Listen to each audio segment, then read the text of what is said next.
Hello दोस्तों, आइए हम लोग देखते हैं N A N D gate के बारे में। आप लॉजिंग गेट पढ़ रहे हैं। N A N D gate होता क्या है? तो पहले हम लोग इसके तर्क प्रतीक के बारे में देखते हैं और सत्यमान सारणी को समझते हैं, फिर इसके बारे में पढ़ा जाएगा। तो ध्यान दें, यहाँ पे यह N A N D gate का तर्क प्रतीक है। ठीक है, इस तर्क प्रतीक को ध्यान से देखें तो यह जो तर्क प्रतीक है यह ए एन डी गेट और एन ओ टी गेट का मिला हुआ रूप है। इसमें एन ओ टी गेट का भी सिंबल है, जो आगे वाला पार्ट देख रहे हैं यह एन ओ टी गेट का सिंबल है, और यह जो पार्ट देख रहे हैं यह ए एन डी गेट का सिंबल है। तो N A N D gate में ए एन डी गेट तथा एन ओ टी गेट दोनों के द्वारा अनुगमन होता है। ध्यान से देखें, पहले एन ओ टी गेट का हिस्सा देखें। यह आपका एन ओ टी गेट है। एन ओ टी गेट का यह वाला हिस्सा, आगे वाला हिस्सा जो सर्किल के रूप में देख रहे हैं, वह आपका N A N D gate में है। ठीक है, और यह जो हिस्सा है वह ए एन डी गेट का है। ए एन डी गेट देखें, यह हिस्सा जो है ए एन डी गेट का हिस्सा है।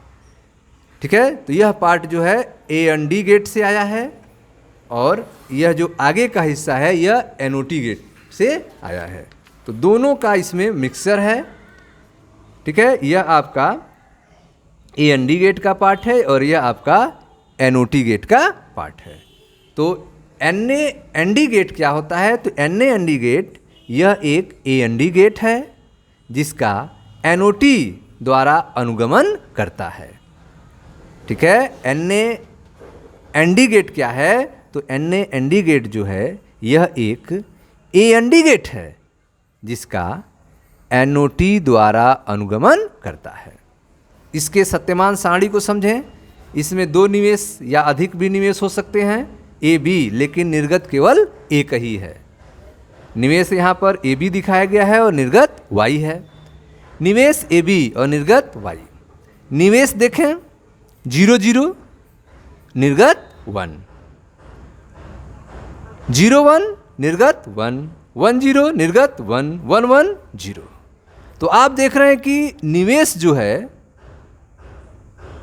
एक ही कंडीशन में निवेश ऐसा है कि जब निर्गत 0 हो रहा है, वह जब निवेश जो है वह उच्च हों, जितने भी निवेश हों सब उच्च हों, उस कंडीशन में निर्गत जो है 0 होगा।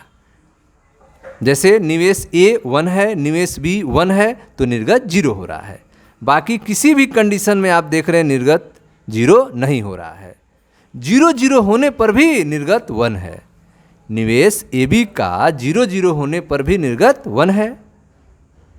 निवेश के किसी भी पार्ट को 0 होने पर भी निर्गत 1 है। जैसे ए 0 है, बी 1 है, तो निर्गत 1 है। ए 1 है, बी 0 है, तब भी निर्गत 1 है। एक ही कंडीशन ऐसा है जब निर्गत 0 हो रहा है, और वह है जब निवेश ए और बी 1 1 हो, उस कंडीशन में निर्गत 0 होगा। बाकी आप देख रहे हैं कंडीशन में निर्गत वाई 1 होगा, भले ही निवेश 0 0 ही क्यों न हो। तो N A N D gate जो है यह एक ए एन डी गेट है जिसका एन ओ टी द्वार अनुगमन करता है। यह एक ए एन डी गेट है जिसका एन ओ टी द्वार, यह जो आगे वाला हिस्सा है, एन ओ टी द्वार अनुगमन करता है। यदि निवेश ए तथा बी दोनों 1 हैं, यदि निवेश ए तथा बी दोनों क्या हो 1 हैं, तो निर्गत 1 नहीं होता है। यही एक कंडीशन है। यदि निवेश ए तथा बी दोनों 1 हैं तो निर्गत 1 नहीं होता है। बाकी किसी भी कंडीशन में निर्गत 1 होता है। इस गेट को यह नाम इसके एन ओ टी और ए एन डी व्यवहार के कारण दिया गया है। जो एन ए एन डी नाम है गेट का, वह इसके एन ओ टी और एन डी व्यवहार के कारण दिया गया है। N A N D gate की सत्यता सारणी यहाँ पर दिखाई गई है। एन ए एन डी गेटों को NA-ND गेटों को सार्वत्रिक गेट या सार्वप्रयोजक गेट भी कहते हैं। NA-ND गेटों को सार्वत्रिक गेट या सार्वप्रयोजक गेट भी कहते हैं। क्यों कहते हैं इसको सार्वत्रिक गेट, यूनिवर्सल गेट क्यों कहा जाता है इसको?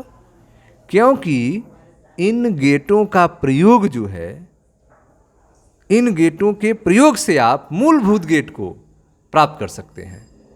NA-ND गेट को यूनिवर्सल गेट कहा जाता है। क्यों? क्योंकि इन गेट से आप मूलभूत गेट प्राप्त कर सकते हैं, जैसे कि OR gate, AND gate, NOT gate, इसी गेट से आप प्राप्त कर सकते हैं। इसीलिए NA-ND गेट को सार्वत्रिक गेट कहा जाता है, यूनिवर्सल गेट कहा जाता है। NA-ND गेट को सार्वत्रिक गेट कहते हैं। क्यों कहते हैं? क्योंकि इसी एक गेट से आप जो है किसी भी गेट को प्राप्त कर सकते हैं। ठीक है, NA-ND गेट से आप OR गेट को भी प्राप्त कर सकते हैं, AND गेट को भी प्राप्त कर सकते हैं और NOT गेट को भी प्राप्त कर सकते हैं। इसीलिए NA-ND गेट को सार्वत्रिक गेट या सार्वप्रयोजक गेट कहा जाता है। ठीक है स्टूडेंट्स।